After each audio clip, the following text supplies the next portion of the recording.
Hello students, मैंने इससे पहली वीडियो में आपको एडिशन, सब्ट्रैक्शन, मल्टीप्लिकेशन भी बताया है और आज से एक्सरसाइज स्टार्ट कर रहा हूँ जो कि आपके सामने है। मैट्रिक्स की 3.1 एक्सरसाइज आज कर रहे हैं। इनके कुछ क्वेश्चनों का जवाब हम देंगे, बाकी का आप इसके हिसाब से आप सॉल्व कर लेंगे। तो पहला क्वेश्चन है एक्सरसाइज 3.1 का। आपको दिया गया है कि मैट्रिक्स है और इसमें एलिमेंट्स के पूछे हैं, एलिमेंट्स फाइंड करना है। जब भी कभी किसी मैट्रिक्स का एलिमेंट्स फाइंड करना हो तो मैट्रिक्स को पहले ये देखना होता है कितने बाई कितने की मैट्रिक्स है। तो आप देख रहे हैं ये 3/4 की मैट्रिक्स है। इसी तरह से इसे फाइंड करने के लिए, उनकी वैल्यू फाइंड करने के लिए पहले ये मैट्रिक्स तैयार कर लीजिएगा 3/4 की। मैंने ये 3/4 की मैट्रिक्स तैयार कर ली, इससे इसकी वैल्यू को मैं फाइंड करूँगा। जैसे कि मुझे अब इसमें कोई भी वैल्यू पूछे कि आपको मुझे पूछे कि A23 की वैल्यू मुझे फाइंड करनी है, तो मैट्रिक्स में A23 अभी आप इस तरह से नहीं जान पाएंगे। जैसे मैंने इसके हिसाब से मैट्रिक्स बनाई है, इसका इससे कंपेयर करना है। A23 कहाँ है इसमें? A23 यहाँ पर है, यानी सेकंड रो का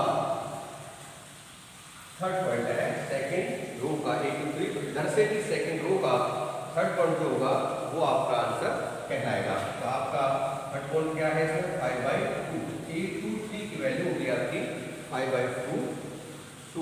इस तरह से आप किसी की वैल्यू आसानी से फाइंड कर सकते हैं। आपको उससे पहले मालूम करना चाहिए कि अभी पूछते हैं हम आपको A13, तो 1 आपको रिप्रेजेंट जो कर रहा है ये आपको रो को रिप्रेजेंट करता है। तो 1 रो को रिप्रेजेंट कर रहा है, इससे पता पड़ गया फर्स्ट रो का जो थर्ड एलिमेंट्स है वो आपका आंसर होगा। फर्स्ट रो का थर्ड एलिमेंट्स, इसमें से फर्स्ट रो का थर्ड एलिमेंट्स 19, तो आपका आंसर हो गया 19। मान लीजिए आपको एक क्वेश्चन और पूछ लेता हूँ।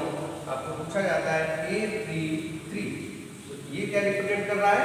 A33 रिप्रेजेंट जो कर रहा है आपको, ये 3 जो रिप्रेजेंट कर रहा है ये रो रिप्रेजेंट कर रहा है। इसका मतलब है थर्ड रो का थर्ड एलिमेंट, थर्ड रो का थर्ड एलिमेंट। तो थर्ड रो का थर्ड एलिमेंट इसमें क्या है? -5। समझ में आया होगा? आप चाहें तो चलो एक क्वेश्चन, एक एलिमेंट्स और फाइंड कर देते हैं। मान लीजिए आपको पूछा है A31, तो ये भी आपको जो फर्स्ट पॉइंट है ये आपको रो को रिप्रेजेंट कर रहा है, यानी थर्ड रो का फर्स्ट एलिमेंट। तो थर्ड रो का फर्स्ट एलिमेंट क्या है इसमें? √3।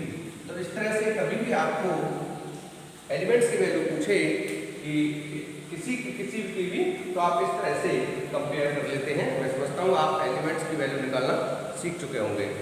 अब क्वेश्चन नंबर, इसी तरह से हम आपका क्वेश्चन नंबर एक्सरसाइज का 4 लेते हैं। उसमें आपको पूछा है कंस्ट्रक्शन, यानी आपको एक मैट्रिक्स तैयार करनी है जो आपको दी गई नहीं है, उसकी कुछ वैल्यू दी गई है। तो कैसे, क्या दिया है क्वेश्चन नंबर 4 में? उधर लिख रहे हैं, आप देख लीजिएगा। उसमें लिखा है IJ = I + J/2। मैंने इससे पहले वीडियो में समझाया आपको IJ = I + J/2। पहले हमको मालूम करना चाहिए यह I क्या है, J क्या है। मैं बता देता हूँ, I = रो और J = कॉलम।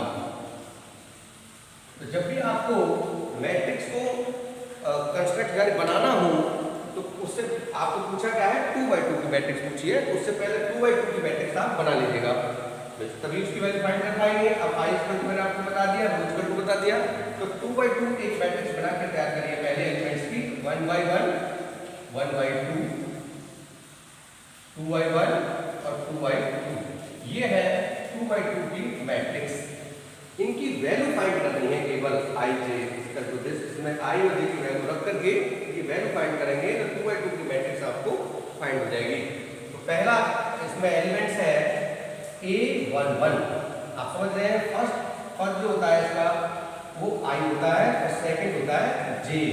बस ये आपको याद रखना है। एलिमेंट्स का पहला पद I, सेकंड J, बस। तो इसका मतलब हो गया I = 1 और J = 1। तो इक्वेशन में रख दीजिएगा 1 + 1/2 that is 2/2 = 1। इसी तरह से 1, 2 यानी इसकी वैल्यू रख दीजिएगा 1 + 2/2 = 3/2। 1, 2 1 यानी i इसका जो 2 हो गया, फिर 2 प्लस 1/2 दैट इज 3/2। इसी तरह से नेक्स्ट a टू 2 यानी i की वैल्यू 2 और j की वैल्यू भी 2 यानी 2 to 4/2 और 2। बस आपका मैट्रिक्स 2/2 का बनके तैयार हो गया। पहला है 1, दूसरा है 3/2, 3/2 और 2, 2/2 मैट्रिक्स बनके तैयार हो गया। जब भी कभी आपको मैट्रिक्स फाइंड करानी हो कि मैट्रिक्स आपके AID की वैल्यू दी गई होगी और पूछा होगा 2/2 मैट्रिक्स 3/3, तो आपको इस तरह से उनके एलिमेंट्स में वैल्यू रख करके आपको मैट्रिक्स का कंस्ट्रक्शन कर सकते हैं, दैट इज बना सकते हैं। इस तरह क्वेश्चन नंबर है 5, उसको और सॉल्व कर देते हैं। Question number 5, aij is equal to 1/2 mod minus 3i plus j। इसमें ध्यान देने वाली बात है, ये मॉड का साइन है। मॉड, जब भी मॉड के अंदर कोई भी संख्याएं होती हैं, यदि उनकी वैल्यू नेगेटिव आ रही है तो वो पॉजिटिव हो जाती है, सभी वैल्यू पॉजिटिव मानी जाती है। ये वाली बात ध्यान आपको रखनी है। इसमें जो पूछा है, इसमें पूछा है आपको, इसमें मैंने लिखा नहीं है, ये आपको 3/4 हम फाइंड करने हैं। 3/4 की मैट्रिक्स हम इसमें फाइंड कर रहे हैं। अब कोई भी कर लीजिएगा, मैं कुछ वैल्यू आपको बता दूंगा। तो 3/4 फाइंड करने से पहले आप एक मैट्रिक्स तैयार करेंगे, पहले 3/4 के एलिमेंट्स, तभी आप वैल्यूज फाइंड कर पाएंगे। तो पहले तैयार कर लेते हैं। क्या बनेंगे? 1 1 1 2 1 3 3/4। 3/4 का मतलब हो गया जिसमें 3 रो हो और 4 कॉलम हो। ये हमें पता पड़ जाना चाहिए, 3 रो हो और 4 कॉलम हो। इसका मतलब 1 4 1 2 1 2 2 2 3 और 2 4 3 1 3 2 3 3 और 3 4। आप देख रहे हैं इसमें 3 रो है और इसमें 4 कॉलम बनाए हैं मैंने। तो इसको 3/4 मैट्रिक्स बोलेंगे। अब इनकी वैल्यू हमको फाइंड करनी है। चलिए वैल्यू फाइंड करते हैं। फर्स्ट वैल्यू है इसमें a11 i की वैल्यू 1 और j की वैल्यू भी 1। चलिए 1/2 i की value -3 into 1 plus j mod। इसका मतलब ये हो गया 1 3 बन जा 3 -3 that is -3 plus 1 that is इसको माइनस के 2, इसके 1/2 ऑलरेडी बाहर है मल्टीप्लिकेशन में। तो 1/2 का मल्टीप्लिकेशन हम 2 से करेंगे तो क्या आएगा? आपको 1 आएगा। लेकिन ऐसा लग रहा है कि -1 आएगा। मैंने बताया मोड से जब भी कोई संख्या बाहर आती है तो वो पॉजिटिव में आती है, चाहे पॉजिटिव की पॉजिटिव में होगी और नेगेटिव होगी तो पॉजिटिव मानेंगे। तो 2 से 2 कट गया तो 1 आ गया। इस तरह से 1/2 1 2 आपका हो जाएगा 1/2 mod 3 into 1 plus 2। तो -3 plus 2 that is -1। तो 1/2 mod -1 आंसर आ गया आपका 1/2। इसी तरह से 13 1/2 mod -3 into 1 plus 3 आंसर आ गया आपका 1/2। यानी देखिए -3 और +3 यानी 0 हो गया। तो पूरा जब मोड के अंदर 0 है तो 0 आएगा। 0 1 4 1/2 mod -3 into 1 plus 4। इसका मतलब 1/2 -3 में से +4 में से -3 गए तो -1। इसका मतलब -1 इसका 1/2। तो आपका एक रो मैंने कंप्लीट कर दिया है। लॉन्ग क्वेश्चन है। एक रो कैसे? पहली वैल्यू मेरी 1 1/2 फिर 0 और 1/2 समझ रहे होंगे। इसका वाला क्वेश्चन आप एक वैल्यू और कर लेते हैं। a21 तो i की वैल्यू यहाँ पर 2 है, j की वैल्यू 1 है। तो 1/2 mod -3 into 2 plus 1 1/2, 3 2 जा 6, 6 माइनस के 6 में से प्लस का बन गया माइनस के 5, तो माइनस के 5 इसका to 5/2, a 2 2 1/2 mod minus 3 into 2 plus के 2, तो 3 2 जा 6, 6 में से प्लस के 2 सब्ट्रैक्ट कर दीजिएगा, तो माइनस के 4, और माइनस के 4 से ये 2 बार कट गया, और के अंदर है -2, तो केवल 2 2 3 1/2 mod माइनस के 3 इंटू 2 प्लस के 3 1/2 माइनस 3 2 जा 6, 6 में से आपको 3 सब्ट्रैक्ट कर दीजिएगा, तो माइनस के 3 that is 3/2 2 4 equal to 1/2 mod minus 3 into 2 plus के 4 3 2 जा 6, 6 में से प्लस के 4 सब्ट्रैक्ट कर दीजिएगा, तो माइनस के 2 1/2 माइनस के 2 दैट इज 2 से 2 तो 1। तो आपका सेकंड रो भी कंप्लीट हो गया। सेकंड रो का पहला है 5/2, दूसरा 2, तीसरा 3/2 और फिर लास्ट में 1। इस तरह से आप थर्ड रो को कंप्लीट कर लेंगे कि i की वैल्यू वहां पर 3 हो जाएगी और j की वैल्यू 1 हो जाएगी। हम नेक्स्ट क्वेश्चन करते हैं। सर नीचे वाला देख नहीं रहा है।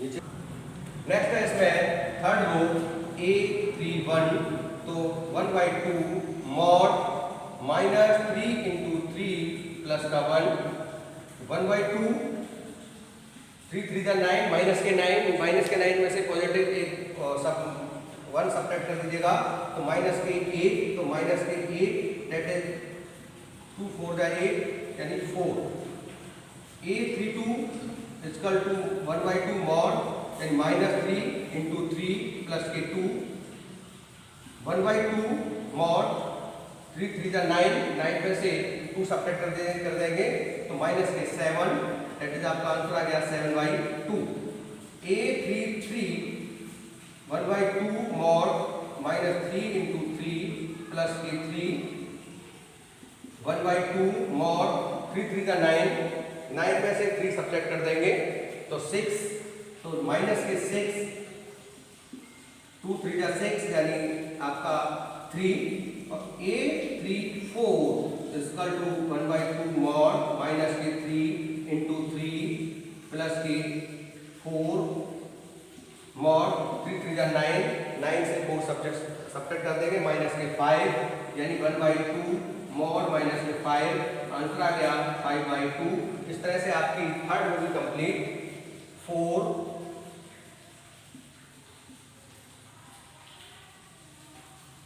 7/2 3 5/2 ये आपका 3/4 मैट्रिक्स बनके तैयार हो गया। तब भी कभी आपको कंसंट्रेशन करना हो, वैल्यू फाइंड करनी हो यानी मैट्रिक्स बनानी हो, तो इस तरह से आप वैल्यू एलिमेंट्स में रख करके बना देंगे। अब नेक्स्ट क्वेश्चन करते हैं, क्वेश्चन नंबर 6।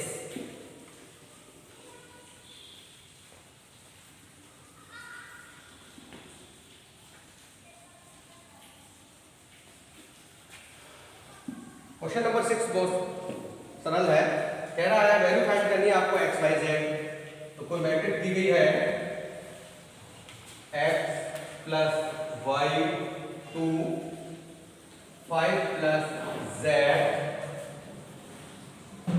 x y का कंपेयर करना है 6 2 5 8। बाकी क्वेश्चन आप कर लेंगे, मैं फर्स्ट क्वेश्चन कर रहा हूं उसका 6 का। मुझे x और y और z तीनों वैल्यू फाइंड करनी है।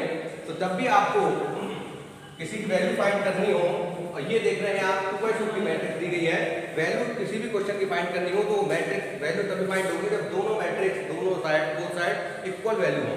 यानी 3 2/2 की है, ये भी 2/2 की है। यदि ये 2/3 की होती तो ये नहीं होता सॉल्व। तो कितनी मैट्रिक्स है? ये 2/2 मैट्रिक्स है, तो ये भी 2/2 मैट्रिक्स है।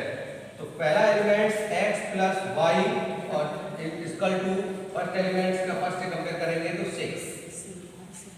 फर्स्ट इक्वेशन है आपकी ये। दूसरा है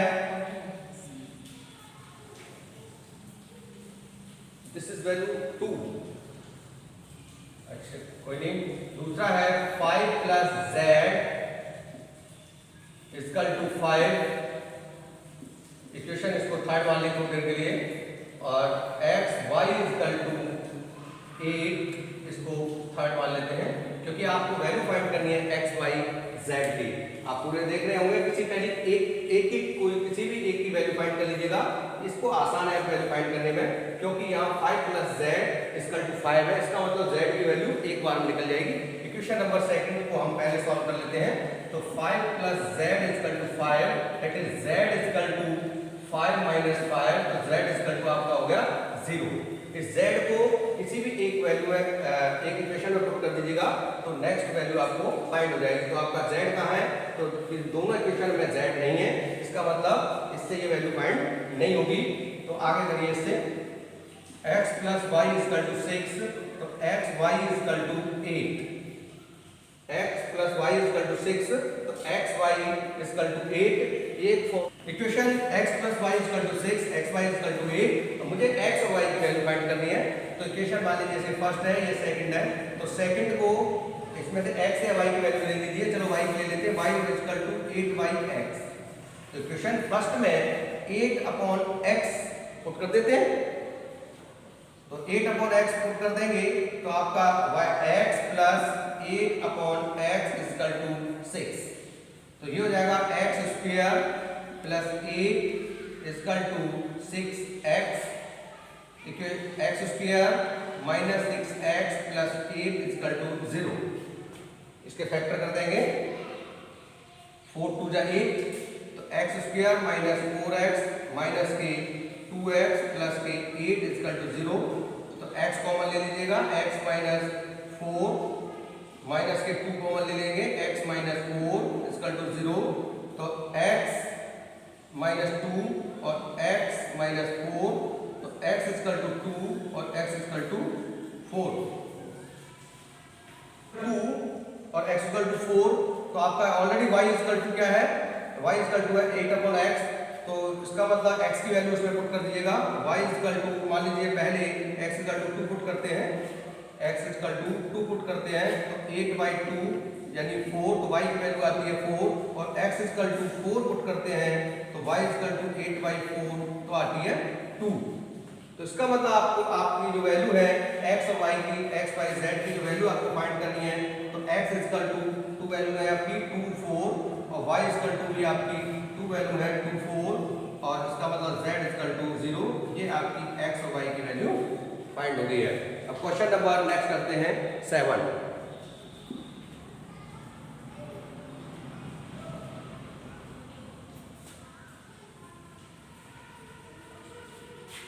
क्वेश्चन नंबर 7 है a minus b 2a plus c 2a minus b 3c plus d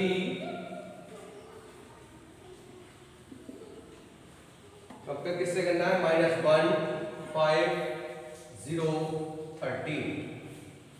चलिए आपको a b c और d, आपके पास 3 वैल्यू है, a b c और d की वैल्यू आपको फाइंड करनी है। तो यहां पर आप देख रहे हैं a minus b equal to -1। दूसरा बन रहा है आपका 2a plus c equal to 5। तीसरा है 2a minus b equal to 0 और तीसरा है चौथा 3c plus d equal to 13। तो आप पहले किसी एक की वैल्यू देख लीजिएगा, से एक दूसरे में पुट करने से निकाल पाया। तो देखिए इसकी वैल्यू हम आसानी से सॉल्व कर सकते हैं। यहाँ है a माइनस बी, यहाँ है 2a प्लस c 2b। तो यहाँ से वैल्यू निकाल लेते हैं। इक्वेशन फर्स्ट, सेकंड, थर्ड और ये फोर्थ। तो इक्वेशन फर्स्ट और थर्ड को पहले सॉल्व करते हैं और इनको सबट्रैक्ट करने पर हम a की वैल्यू फाइंड कर लेंगे। तो इक्वेशन क्या कहलाता है, a minus b equal to -1 और 2a plus b equal to 0। तो यहाँ पर हम सब्ट्रैक्ट करने पर लिख देते हैं। सब्ट्रैक्ट करने पर स्टूडेंट साइन चेंज हो जाते हैं, ये माइनस है प्लस हो जाएगा, ये माइनस हो जाएगा, तो b भी आपके कट गए। तो -2a में से प्लस का गया तो माइनस का a इक्वल टू -1, तो a इक्वल टू 1। आपकी a इक्वल टू वैल्यू हो गई 1, a की इक्वल टू 1, तो इसकी वैल्यू को आप इक्वेशन नंबर फर्स्ट में पुट कर दीजिएंगे। तो इक्वेशन नंबर फर्स्ट में इसको पुट कर देंगे तो आपको b की वैल्यू भी आपको प्राप्त हो जाएगी। तो a इक्वल टू 1 यानी 1 माइनस b इक्वल टू -1, तो माइनस b इक्वल टू -1, ये माइनस उधर जाएगा माइनस, तो b इक्वल टू 2, क्योंकि ये माइनस माइनस प्लस हो जाएगा, इस माइनस से ये, तो b की वैल्यू आपके पास 2 हो गई। अब आपको क्या चाहिए, c की। अब देखिएगा इसमें a की वैल्यू पुट कर देते हैं, तो c की वैल्यू, तो a इक्वल टू a की वैल्यू आप फर्स्ट एंड सेकंड में पुट कर दीजिएगा। तो सेकंड में पुट करेंगे आप, तो यहाँ 2 × 1 प्लस c इक्वल टू 5, तो c इक्वल टू 5 माइनस 2, तो c इक्वल टू आपका हो जाएगा 3। तो आपका c की वैल्यू आ गई।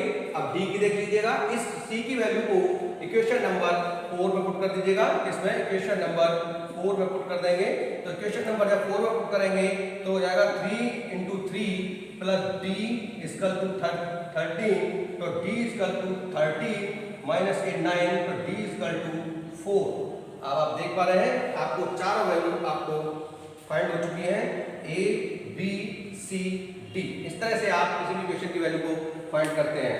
Thank you students. यदि आपको अच्छा लगा हो चैनल को सब्सक्राइब करें, लाइक करें। Thank you.